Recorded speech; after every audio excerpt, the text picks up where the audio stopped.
The rain fell in violent sheets across the Nevada desert highway, turning the asphalt into a black mirror that reflected nothing but darkness. Marcus Colm gripped the steering wheel of his old Ford pickup, squinting through the windshield as the wipers fought a losing battle against the downpour. His phone buzzed on the passenger seat. A text from his son. "Dad, when are you coming home?" The power went out. Marcus typed back quickly at a red light. 20 minutes, buddy. Stay away from the windows. Storm's bad." At 42, Marcus had learned that life rarely gave second chances. After his wife Elena died 4 years ago from cancer, he'd sold their house in Las Vegas and moved with his son Danny to a small town called Dry Creek, population 800. He worked as a mechanic at the only garage in town. Honest work, quiet life, enough money to keep Danny fed and clothed and enrolled in a decent school. It wasn't the life he'd imagined when he was younger, but it was a life, and after everything, that was enough. The highway stretched empty ahead of him, not another car in sight. Everyone else had the good sense to stay home during a storm like this. But Marcus had promised old Mrs. Patterson he'd fix her car by morning. She had a doctor's appointment in Reno, and Marcus Cole didn't break promises. Lightning split the sky, and for a moment, everything turned white. Then he saw it. At first, Marcus thought it was a bird, something large and dark, cutting through the clouds at a wrong angle. But birds didn't have blinking lights. Birds didn't leave trails of smoke. What the hell? The private jet was coming down fast. Its left engine engulfed in flames, the fuselage tilting dangerously as the pilot fought for control. Marcus slammed on the brakes, his truck fishtailing on the wet road, and watched in horror as the aircraft clipped a power line, sending a shower of sparks into the rain. The jet hit the ground 300 yards from the highway, bouncing once, twice, before sliding through the desert scrub and coming to rest against a rocky outcrop. The sound was like nothing Marcus had ever heard. Metal screaming, glass shattering, the deep whoosh of fuel igniting. For a moment, Marcus sat frozen, his hands still gripping the wheel. Then he was out of the truck and running. The heat hit him first, a wall of it, pushing back against the rain. The jet's left wing was fully engulfed now, flames climbing toward the fuselage, black smoke billowing into the storm. Through the shattered cockpit window, Marcus could see the pilot slumped over the controls, not moving. "Hey!" Marcus shouted, scrambling over the debris. "Can you hear me?" No response. He tried the cockpit door, but it was jammed, the frame warped by the impact. He pulled off his jacket, wrapped it around his fist, and punched through what remained of the side window. Glass sliced his forearm, but he barely felt it. Adrenaline had taken over. The pilot was dead. Marcus could see that immediately. The man's neck was bent at an impossible angle, his eyes open and empty. But there was movement in the cabin behind him. A groan. Someone was alive. Marcus squeezed through the window, cutting his shoulder on a jagged piece of metal, and dropped into the smoke-filled interior. The cabin was luxury, leather seats, mahogany panels, a bar with crystal glasses now shattered across the floor. And in one of the seats, held in place by a seatbelt that had probably saved his life, was a man. He was in his 60s, maybe 70, with silver hair matted with blood from a gash on his forehead. He wore a dark suit that probably cost more than Marcus's truck. His eyes fluttered open as Marcus approached. "Can you move?" Marcus asked, already unbuckling the seatbelt. The man tried to speak, but only a cough came out. "Doesn't matter. I'm getting you out of here." The flames were spreading fast, licking at the back of the cabin. Marcus could feel the heat on his back as he hauled the man up, draping one arm over his shoulder. The man was heavier than he looked, solid, muscular beneath the expensive suit, not the soft body of a businessman. "Come on," Marcus grunted. "Work with me." They made it to the cockpit door, but it was blocked by debris. A piece of the overhead compartment had collapsed, jamming the frame. Marcus kicked at it once, twice, 3 times. On the 4th kick, it gave way, and they tumbled out into the rain. The cold water was a shock after the heat, but Marcus didn't stop. He half carried, half dragged the man away from the wreckage, not stopping until they were at least 100 yards clear. Then he laid the man down on the wet ground and collapsed beside him, chest heaving. Behind them, the jet exploded.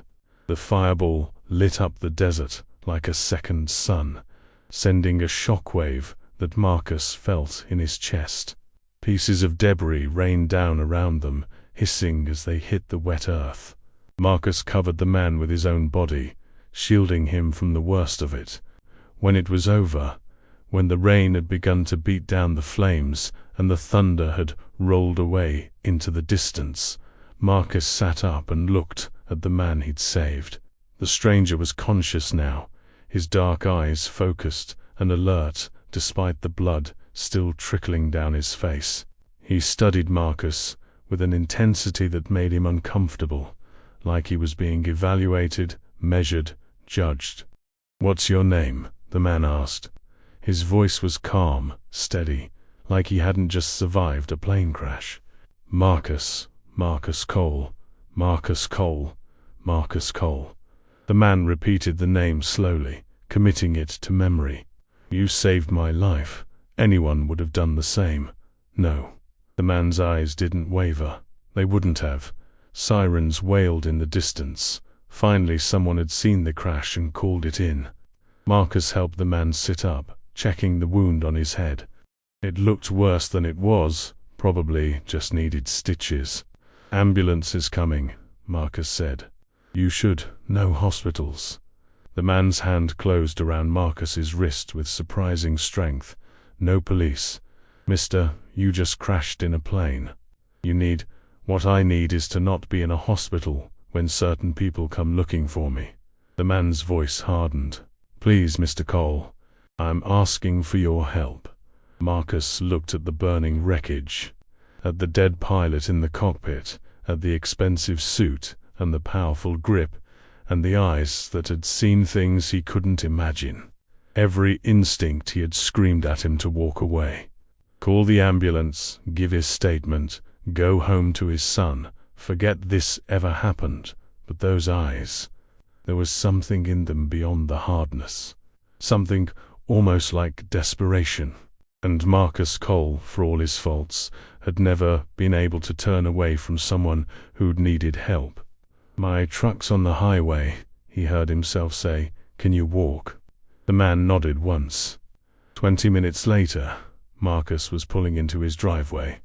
The stranger silent in the passenger seat, the rain finally beginning to ease. The house was dark. The power was still out, but he could see Danny's flashlight moving in the upstairs window. And the boy had stayed away from the windows like he'd been told. "Good kid. My son's inside," Marcus said. "He doesn't need to know anything about this." Understood. Marcus helped the man inside, got him settled on the couch in the living room, and went to work on the head wound with the first aid kit he kept under the kitchen sink.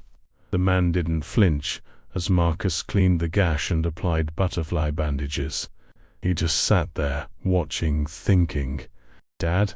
Danny appeared in the doorway, flashlight in hand, his 12-year-old face full of questions. He was a good-looking kid. He had his mother's eyes, brown and warm and curious. "Hey, buddy." Marcus kept his voice casual. "This is ... a friend.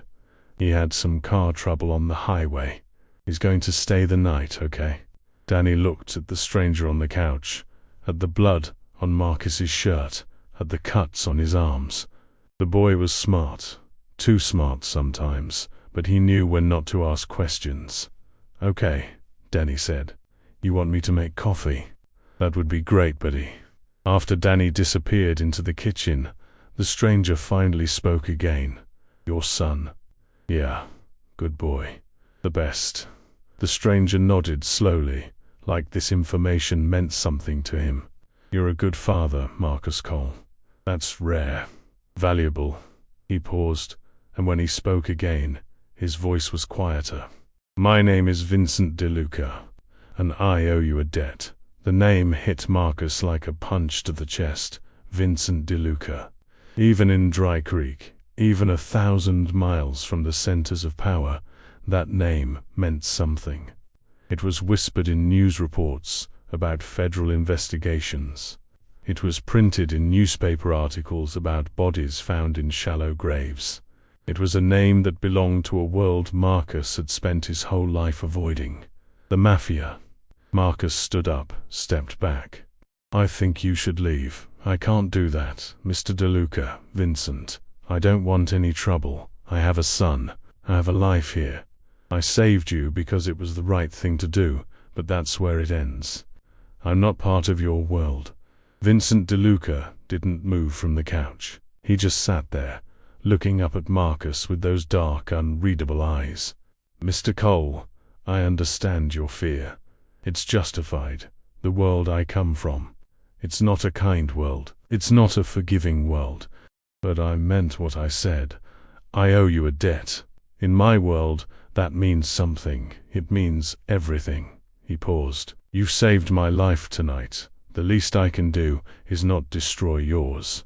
So I'm going to make you a promise, and I'm going to keep it. You and your boy will be safe. From me, from my people, from my enemies. You have my word. Your word." Marcus laughed bitterly. "No offense, but I know what your word is worth to the people you deal with. Those people are not you." Vincent's voice was firm. "You're not in the game, Marcus. You're not a player. You're a man who saw someone in trouble and ran toward the fire instead of away from it. That makes you something rare in this world. Something valuable." He stood up slowly, wincing slightly at the pain. "I'm not asking you to trust me. I'm asking you to let me repay my debt. No, we can both walk away." Danny came back with the coffee, and the conversation ended. They sat in silence, the three of them, listening to the rain taper off and the storm grumble away into the mountains. Around midnight, the power came back on, and Marcus set Vincent up in the guest room with fresh bandages and a glass of water. "Thank you," Vincent said, as Marcus turned to leave. Marcus didn't respond. That night, he lay in bed, staring at the ceiling, listening to his son's breathing in the next room, and trying to convince himself that by morning, this would all be over. Vincent DeLuca would be gone, back to his world of blood and money and power. And Marcus Cole would go back to fixing cars and raising his son and living his quiet, honest life. By morning, everything would be normal again. But when dawn came and Marcus looked out his bedroom window, he saw 3 black Cadillacs parked in his driveway, and he knew that nothing would ever be normal again. Marcus's first instinct was to go for the shotgun he kept in the closet.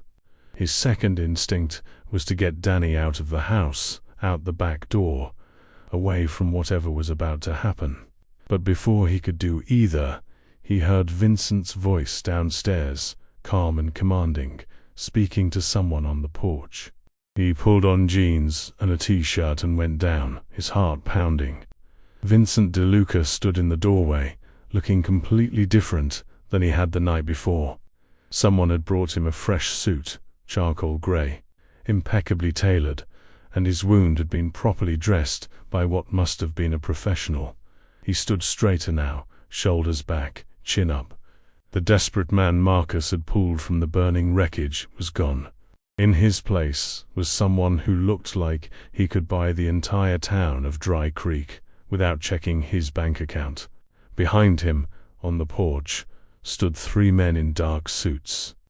They were young, fit, expressionless. The kind of men who didn't need to show their guns because everyone already knew they had them. "Good morning, Mr. Cole," Vincent said. "I apologize for the commotion. My associates were concerned when they couldn't reach me last night." Marcus looked past him at the Cadillacs, at the men, at the neighbors, who were definitely watching from behind their curtains. "You need to leave. Now. I understand. And I will. But first, I'd like to introduce you to someone." Vincent stepped aside, and one of the men came forward.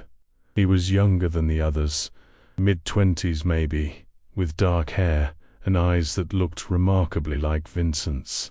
"This is my nephew, Anthony. He'll be staying in the area for a while." "Staying?" "As I said last night, Mr. Cole, you're under my protection now. Anthony will make sure that protection means something. I didn't ask for protection. No, but you need it." Vincent's voice dropped slightly. "The plane crash last night wasn't an accident. There are people who want me dead, and some of those people know that I survived. They know someone pulled me out of that wreckage. It won't take them long to find out who." The words hit Marcus like cold water. "What are you saying?" "I'm saying that by saving my life, you may have endangered your own, and your son's." Vincent held up a hand before Marcus could respond. "I take responsibility for that, which is why Anthony will be nearby.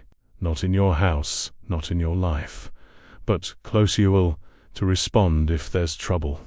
You won't even know he's there, and what happens if I say no?" Vincent smiled slightly. "Then I'll respect your wishes and leave. But I'll also lose sleep every night, wondering if the men who tried to kill me have found the man who saved me." He stepped closer, lowering his voice so only Marcus could hear. "I know you don't trust me, Mr. Cole. I know you don't like me, but I'm not your enemy. Let me do this, and then we're even. You'll never hear from me again." Marcus thought of Danny upstairs, probably awake now, probably watching from the window. He thought of the burned wreckage on the highway, of the dead pilot, of the look in Vincent's eyes when he'd said, "No hospitals, no police." He thought of all the years he'd spent building a safe, quiet life for his son, and how one stormy night had torn it all apart. But he also thought of the fire, and the smoke, and the way he'd run toward it without thinking. He'd made a choice in that moment, and choices had consequences. "How long?" Marcus asked. "A few weeks, maybe a month, until I've dealt with the people who tried to kill me. And then you're gone. Completely. Completely." Marcus looked at Anthony, who met his gaze without flinching. The young man had a stillness about him, a coiled readiness that reminded Marcus of the soldiers he'd known in his brief time in the army. "Your nephew doesn't come to my house," Marcus said. "He doesn't talk to my son. He doesn't interfere with my life in any way. He's a ghost." "Understood. Understood. And you," Marcus pointed at Vincent, "you fix whatever mess I've gotten myself into. Then you disappear, and you'll never come back." Vincent extended his hand. "You have my word." Marcus didn't shake it. He just stepped back and closed the door. Through the window, he watched the Cadillacs pull away, leaving only a single black sedan parked down the street, Anthony's car. The young man was already invisible, just as promised. "Dad?" Danny was on the stairs, still in his pajamas, his face full of questions. Marcus took a breath. "Hey, buddy. How about some breakfast?" The next few days were almost normal. Marcus went back to work at the garage, fixing Mrs. Patterson's car and changing oil and rotating tires.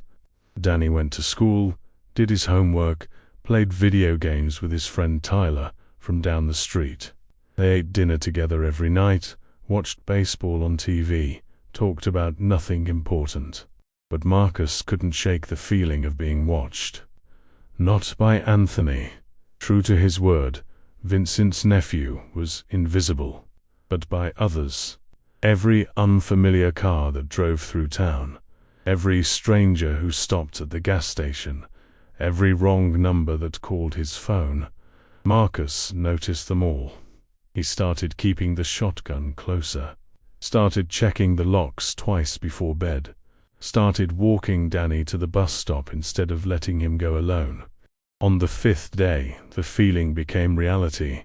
Marcus was under the hood of a Chevy Tahoe when he heard the garage door open. He looked up and saw two men he'd never seen before, both in suits, both with the same dead-eyed look as Vincent's bodyguards. "Marcus Cole," one of them asked.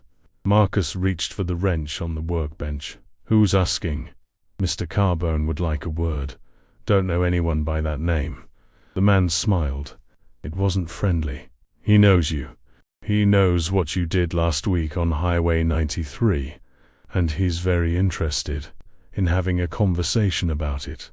Marcus's grip tightened on the wrench. "Tell Mr. Carbone I'm busy." "Mr. Cole, I said I'm busy." The two men exchanged a look. Then, without warning, the first one reached into his jacket. Marcus moved on instinct, swinging the wrench hard. It connected with the man's wrist, and something metal clattered to the floor. A gun. The second man lunged, but Marcus was already spinning, driving his elbow into the man's throat. They'd underestimated him. Most people did. They saw the grease-stained clothes and a simple life, and assumed he was soft. They didn't know about the 3 years he'd spent in the army before Elena got sick. They didn't know about the hand-to-hand combat training, the deployments, the things he'd learned to do when his back was against the wall. The first man was recovering, going for the dropped gun. Marcus kicked it away and put him down with a right hook that had 20 years of anger behind it. The second man was still gasping, clutching his throat.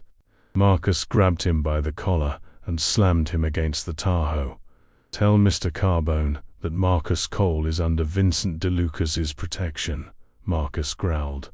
"Tell him if he sends anyone else, they'll go back in pieces." "Understood." The man nodded, eyes wide. Marcus released him and stepped back. "Get out." They got out. When they were gone, Marcus stood alone in the garage, his hands shaking, his heart racing. This was what he'd been afraid of. This was what came from getting involved with men like Vincent DeLuca. Violence followed them like a shadow, and now that shadow had fallen over his life.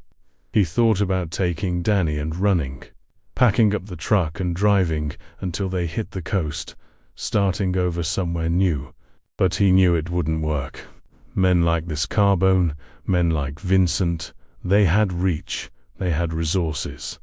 They would find him eventually, and when they did, he'd be alone. At least here, he had protection. The thought made him sick. He'd never wanted to need protection. He'd never wanted to owe anyone anything. But here he was, in debt to a Mafia boss, and targeted by his enemies, all because he'd done the right thing. When he got home that night, Anthony was waiting in his driveway. "I heard about what happened at the garage," the young man said. "Carbone's men, I handled it. I know. But Mr. DeLuca wanted me to tell you. It's going to get worse before it gets better. Carbone isn't going to stop. Then Vincent better hurry up and deal with him. He's working on it."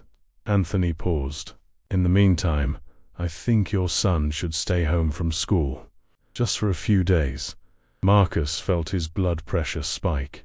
"You don't tell me what to do with my son. I'm not telling you anything, Mr. Cole. I'm advising. You can take it or leave it."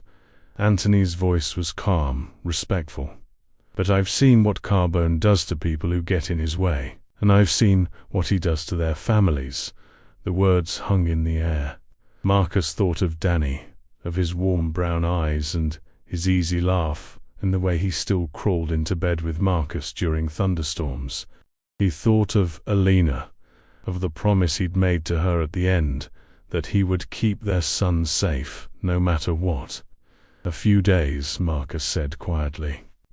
"That's it. That's all we need."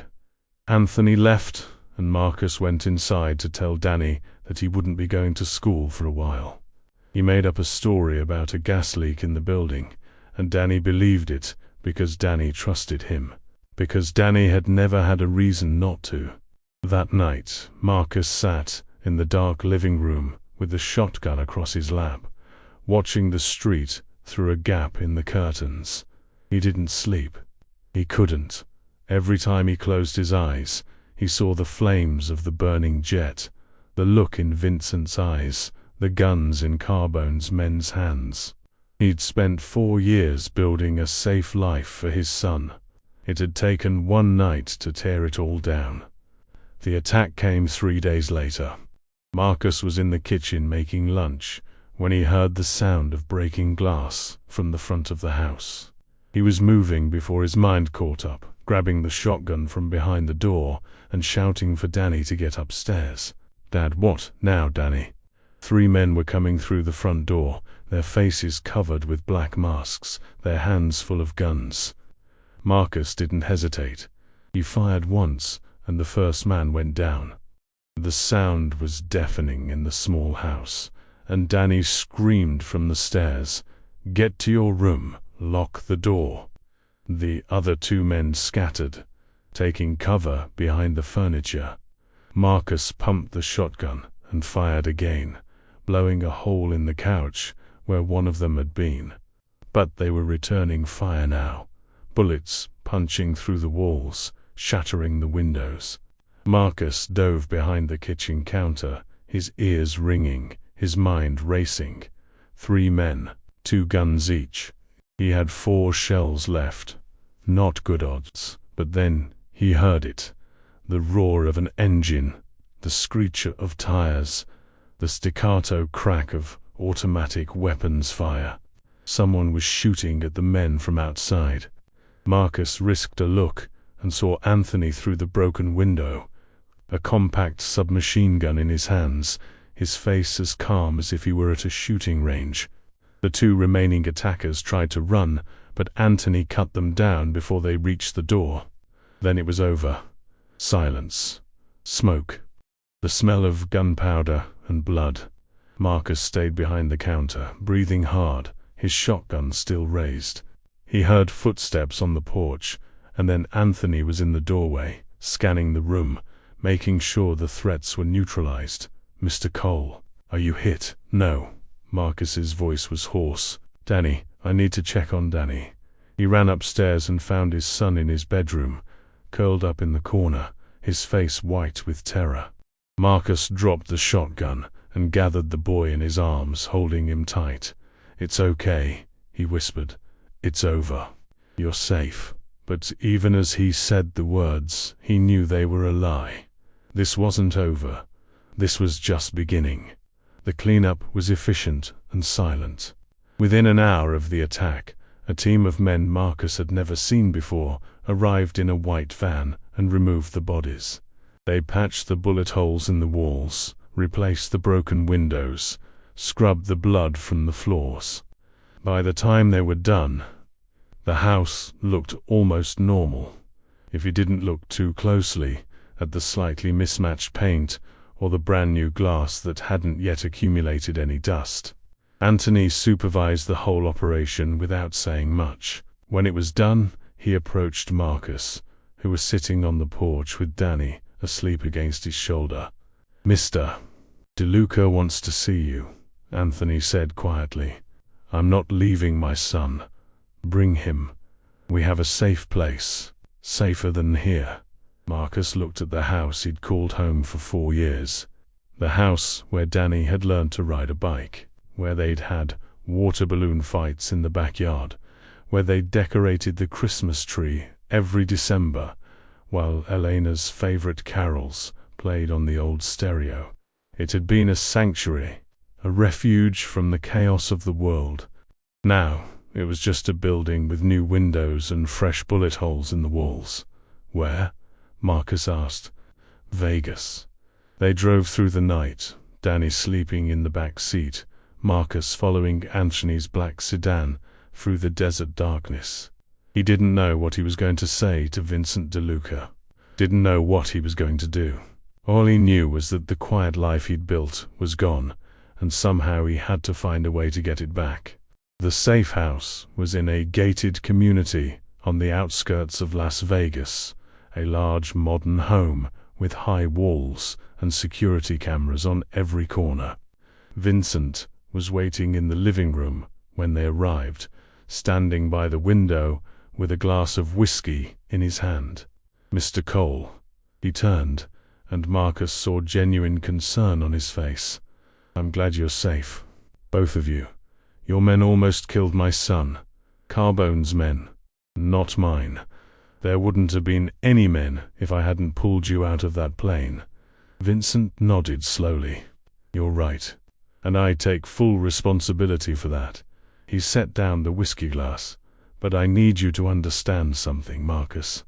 What happened today, it changes things. You're not just a witness anymore.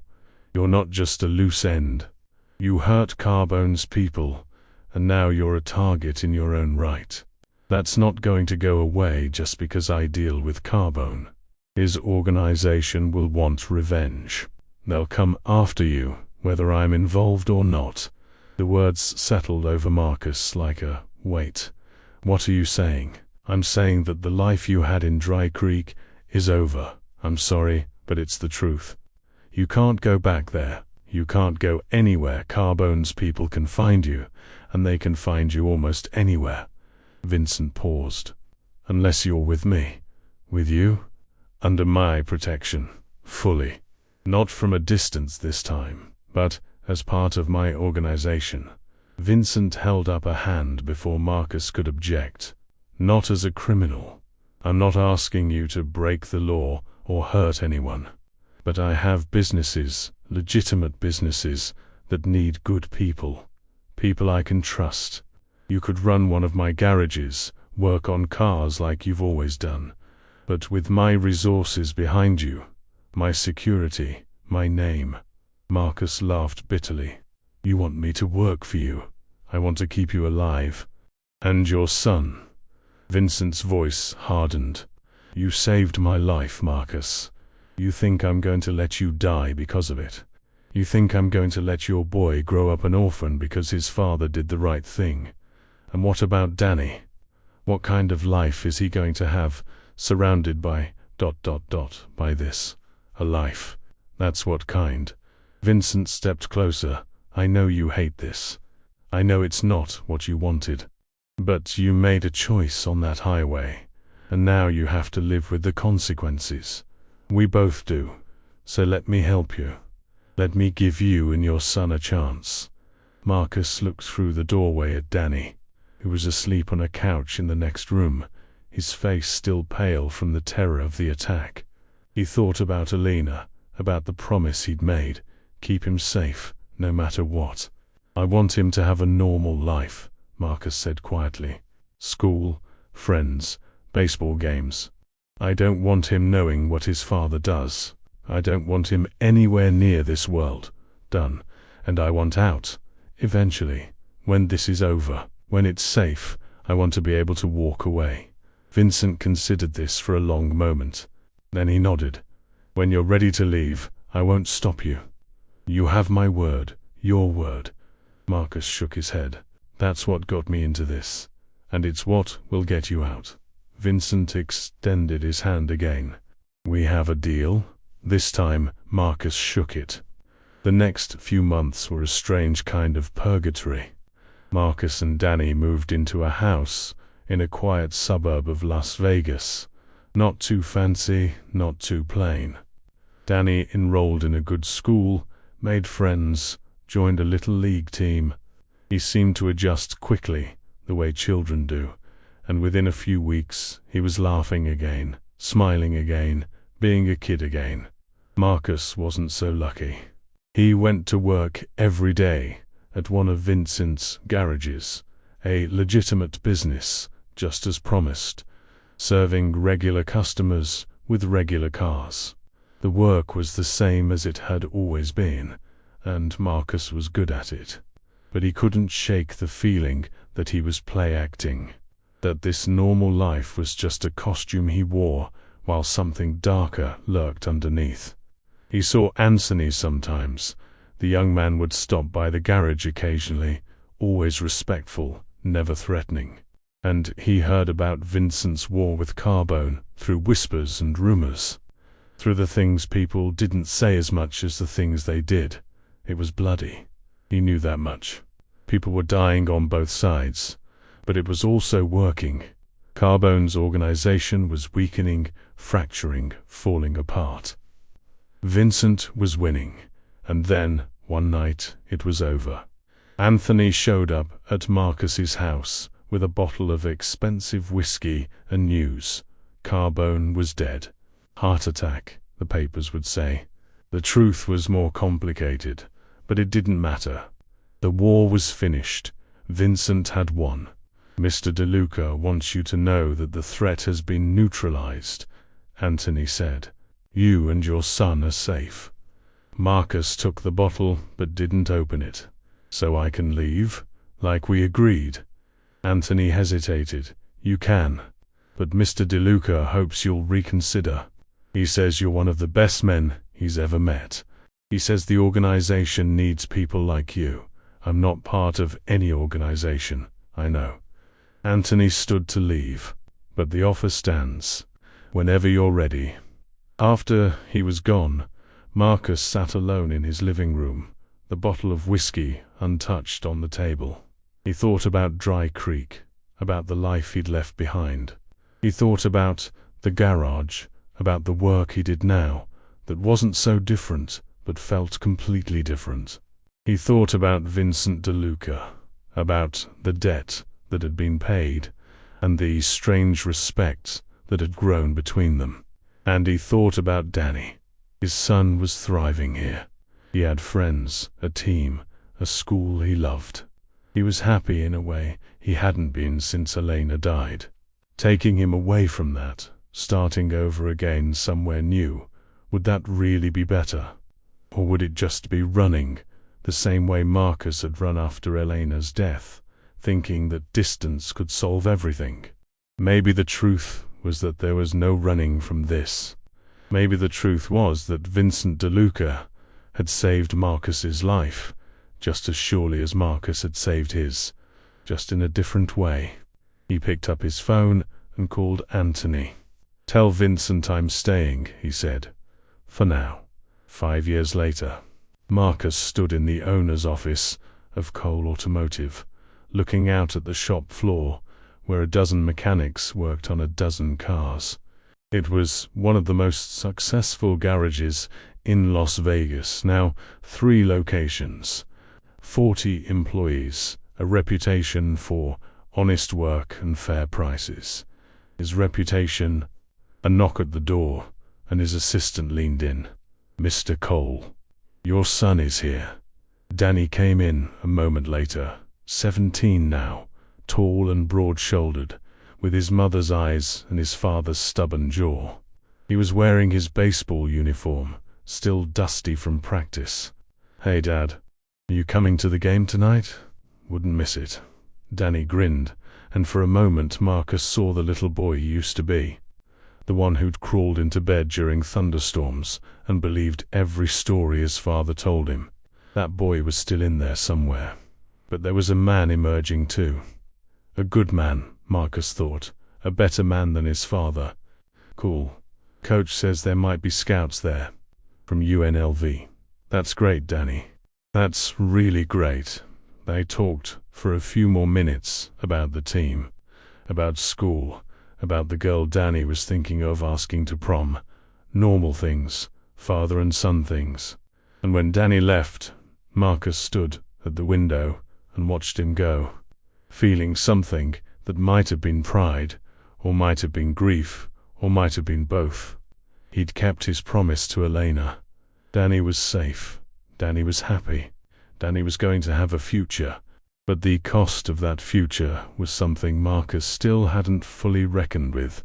He turned back to his desk and saw the envelope that had arrived that morning. Cream-colored, expensive paper, no return address. Inside was a single card with an invitation.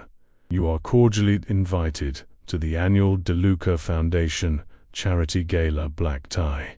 Your presence is requested." And below that, handwritten in Vincent's elegant script, "It's time we talked about your future." The gala was held at one of the big hotels on the Strip, the kind of place Marcus never would have set foot in during his old life. Crystal chandeliers, champagne fountains, women in gowns that cost more than his first car. He felt out of place in his rented tuxedo, but he'd learned over the years how to hide that feeling, how to stand straight and speak clearly and meet rich men's eyes like he belonged. Vincent found him by the bar an hour into the event. Marcus, the old man, looked good, healthy, vigorous, his silver hair perfectly styled. 75 now, but you wouldn't know it. "I'm glad you came. Your invitation didn't sound optional." Vincent smiled. "It wasn't. Walk with me." They left the ballroom and went out onto a terrace overlooking the city. The lights of Las Vegas spread out below them like a circuit board, all that energy and money and ambition buzzing in the desert night. Vincent stood at the railing, looking out at it all. "I'm retiring," he said. Marcus blinked. "Retiring?" "I'm old, Marcus. I've been doing this for 50 years. I've buried too many friends and made too many enemies. It's time to step back, enjoy what's left of my life." He paused. "But I can't just walk away. I have responsibilities, people who depend on me. I need to know that what I've built will continue after I'm gone. Anthony is a good soldier, but he's not a leader. He knows it. I know it." Vincent turned to face Marcus. "I want you to take over." For a moment Marcus was sure he'd misheard. Take over what? Everything. The businesses, the organization, the family. Vincent's eyes were steady.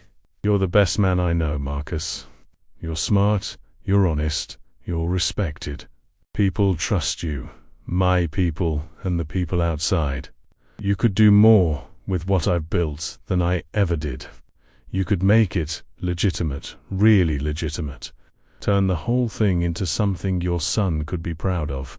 Vincent, I'm a mechanic. You were a mechanic. Now you're a businessman, a leader. You've been one for years, you just didn't want to admit it." Vincent put a hand on Marcus's shoulder. "I'm not asking you to become me, Marcus. I'm asking you to become something better. To take what I have built and make it into what it should have been all along." Marcus looked out at the city, his mind spinning. He thought about Danny, about the scouts who were coming to his game, about the future his son was building for himself. He thought about Elena, about the promise he'd made. He thought about the night of the storm, the burning plane, the choice that had changed everything. "I have conditions," he said finally. "Name them." "Criminal operations. All of them. They end. Completely. We go legitimate, or I walk away. That will take time, years. Some of my people won't like it. Then they can leave. Anyone who wants to keep doing things the old way is out." Vincent nodded slowly. "What else?" "Danny never knows. He never gets involved, never gets asked to get involved. He lives his own life, makes his own choices. When I die, he inherits my share of the business and nothing else. No obligations, no debts." "Agreed. And you?" Marcus turned to face him. "You stay on, as an advisor. I'm going to need your help if I'm going to do this right." Vincent's face softened into something that might have been affection. "I'd be honored." They shook hands there on the terrace, the lights of the city shimmering below them. And Marcus felt something shift inside him, the last resistance giving way, the last doubt fading. This wasn't the life he'd planned. It wasn't the life he'd wanted. But it was the life he had. And maybe it was time to stop fighting it. Maybe it was time to make something of it instead. Later that night, after the gala, Marcus drove to Danny's baseball game. He got there just in time to see his son hit a triple that drove in 2 runs and won the game. The crowd cheered, the team celebrated, and Danny looked up into the stands and found his father's face and smiled. Marcus smiled back. He thought about the road that had led him here, the storm on the highway, the burning plane, the stranger he'd pulled from the wreckage, and the debt that had consumed his life. He thought about the violence and the fear, the sacrifices and the compromises.